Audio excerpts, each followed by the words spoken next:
या सभी प्रेमी अन्य लोगों की भांति सामाजिक नियमों का पालन ही करें, इनके लिए कोई निश्चित नियम नहीं। भगवान राम जैसे सर्वश्रेष्ठ प्रेमी ने सीता जी की परीक्षा की, अग्नि परीक्षा ली और फिर अंत में सीता जी को वनवास दिया। इसके लिए कोई कह नहीं सकता कि इसका क्या कारण। लक्ष्मण का परित्याग जैसे असह्य और वेदनापूर्ण कार्यों को इसलिए किया जिससे लोक संग्रह का धर्म अक्षुण्ण बना रहे। इसके विपरीत भगवान श्री कृष्ण ने प्रेम के पीछे सामाजिक नियमों की कोई परवाह नहीं की। अभी देखा जाता है बहुत से अत्यंत प्रेमी सामाजिक और धार्मिक नियमों में दृढ़ रहकर बर्ताव करते हैं और बहुत से इन सब की उपेक्षा भी करते देखे गए हैं। इसीलिए प्रेम पंथ के लिए कोई निश्चित नियम निर्धारित नहीं किया जा सकता। ये तो नियमों से रहित अलौकिक पंथ है। आचार्य के लिए प्रभु के घर में क्या संकोच था। प्रेम में कोई नेम रह नहीं जाता और नेम के बिना प्रेम होता नहीं। पहले जो ब्राह्मण लोग थे बड़े नियम वाले होते थे। ब्राह्मण के भी घर जाएंगे तो अपने हाथ से बनाएंगे और अपने हाथ से बनाकर प्रभु को भोग लगा के पाएंगे। तो अद्वैताचार्य जी भी ऐसा करते थे। इसीलिए महाप्रभु ने पूछा कि आपको और भक्तों का बनाने में तो कष्ट होगा, तो उनका मैं क्यों बनाऊं, सची माता बनाएंगी। तो महाप्रभु समझ गए कि अब हमारे घर का पाने में इनको कोई संकोच नहीं। स्वीकृति लेकर वो मनुष्य माता से कहने चला गया। इधर अद्वैताचार्य जी ने धीरे से कोई बात श्रीवास पंडित के कान में कही। आप में दोनों को धीरे धीरे बातें करते देखकर चैतन्य महाप्रभु हंसते हुए कहने लगे, दोनों पंडितों में क्या गुपचुप बातें हो रही हैं? हम उन बातों को सुनने के अधिकारी नहीं है क्या? प्रभु की बात सुनकर आचार्य तो कुछ लज्जित से होकर चुप हो गए, किंतु श्रीवास पंडित थोड़ी देर में ठहरकर कहने लगे, प्रभु आचार्य अपने मन में अत्यंत दुखी हैं। वे कहते हैं प्रभु ने नित्यानंद जी के ऊपर तो कृपा करके उनको अपना असली रूप दिखा दिया, किंतु ना जाने क्यों हमारे ऊपर कृपा नहीं करते। हमें पहले आश्वासन भी दिलाया था कि तुम्हें अपना रूप दिखावेंगे, किंतु अभी तक हमारे ऊपर कृपा नहीं हुई। कुछ विस्मय सा प्रकट करते हुए चैतन्य महाप्रभु ने कहा, मैं समझा नहीं, असली रूप कहने से आचार्य का क्या अभिप्राय है? मेरा असली रूप तो यही है जिसे आप सब लोग देख रहे हैं, वो अभी देख रहे हैं।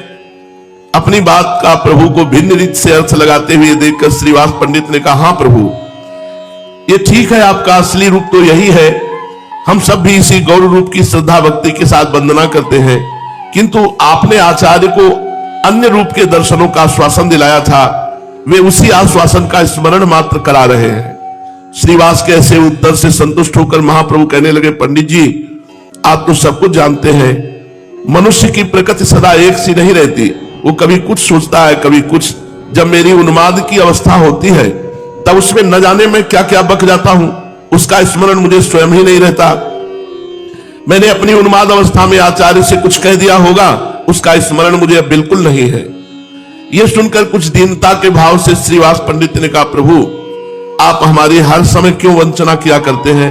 लोगों को जब उन्माद होता है तब उनसे अन्य लोगों को बड़ा भय होता है, लोग उनके समीप जाने तक में डरते हैं, किंतु आपका उन्माद तो लोगों के हृदयों में अमृत सिंचन सा करता है।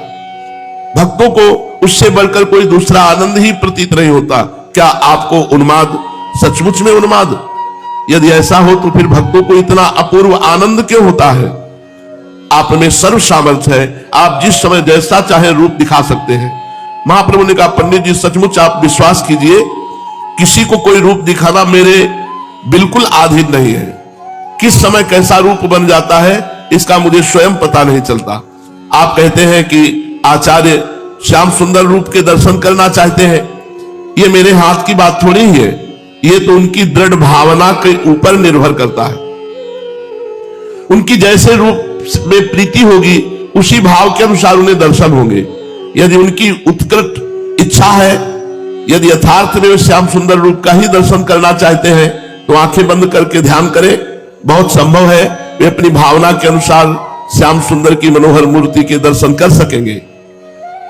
प्रभु की ऐसी बात सुनकर आचार्य ने कुछ संदेह और कुछ परीक्षा के भाव से आंखें बंद कर ली। थोड़ी देर में भक्तों ने देखा आचार्य मूर्छित होकर पृथ्वी पर गिर पड़े। लोगों ने उनके शरीर को स्पर्श करके देखा तो उसमें चेतना मालूम ही नहीं पड़ी। श्रीवास पंडित ने उनकी नासिका के छिद्रों पर हाथ रखा, उन्हें ऐसा प्रतीत हुआ मानो उनकी सांस चल ही नहीं रही है। इन सब लक्षणों से तो यही प्रतीत होता था कि उनके शरीर में प्राण ही नहीं है, किंतु चेहरे की कांति समीप के लोगों को चकित बनाए हुए थी। उनके चेहरे पर प्रत्यक्ष तेज चमक रहा था, संपूर्ण शरीर रोमांचित हो रहा था। सभी भक्त उनकी ऐसी अवस्था देखकर आश्चर्य करने लगे। श्रीवास पंडित ने घबराहट के साथ प्रभु से पूछा, प्रभु, आचार्य की कैसी दशा हो गई है? न जाने क्यों ये इस प्रकार मूर्छित और संज्ञा शून्य से हो गए हैं। चैतन्य महाप्रभु ने कहा, आप लोगों को किसी प्रकार का भी भय नहीं करना चाहिए।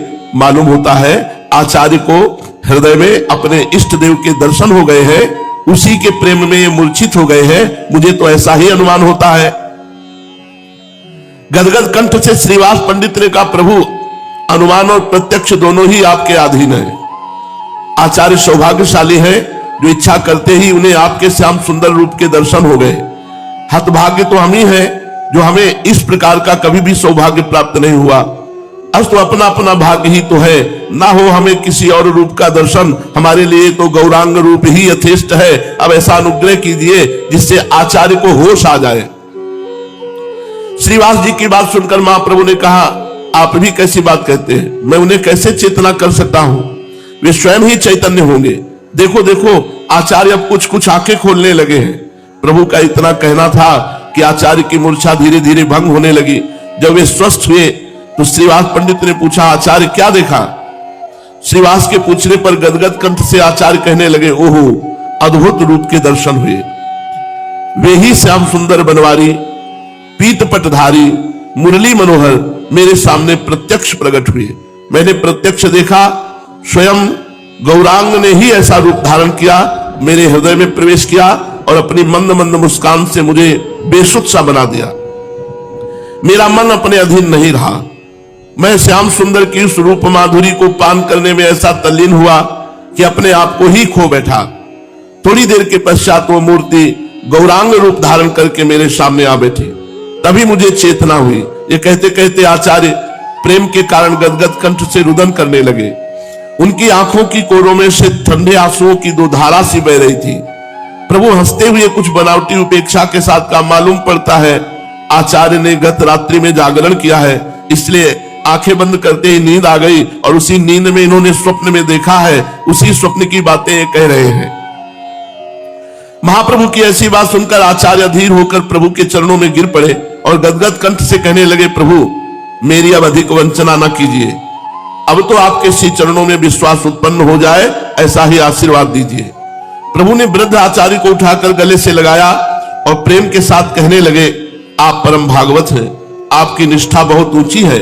आपके निरंतर ध्यान का ही प्रत्यक्ष फल है कि नेत्र बंद करते ही आपको भगवान के दर्शन होने लगे हैं। चलिए, अब बहुत देर हो गई, माता भोजन बनाकर हम लोगों की प्रतीक्षा कर रही होगी। आज हम सब साथ ही साथ भोजन करेंगे।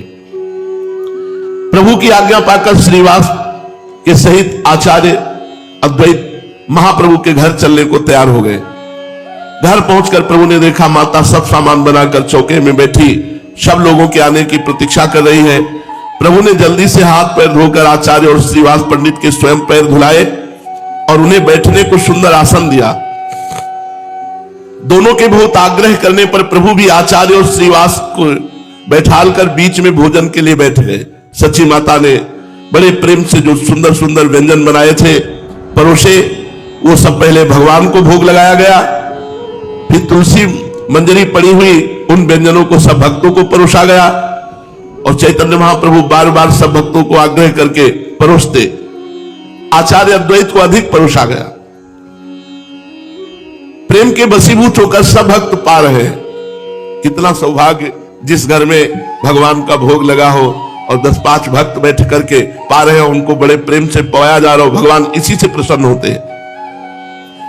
इस प्रकार उस दिन की लीला में बड़ा आनंद हुआ। बार बार सामग्री खत्म होने को होती, फिर प्रेम से परोस देते, फिर वो कहते अरे नहीं बस हो गया, फिर पाते, फिर और परोस देते। उस भोजन में जो सुख मिला वो कहीं अन्य नहीं, क्योंकि प्रेम भगवान में पृथ्वी जल अग्नि वायु आकाश पंच तन्मात्राएं मन इंद्रियां और इनके अधिष्ठात्र देवता अहंकार और महातत्व, कहां तक कहूं ये संपूर्ण चराचर जगत आपके अद्वितीय स्वरूप में भ्रम के कारण ही पृथक प्रतीत हो रहा है।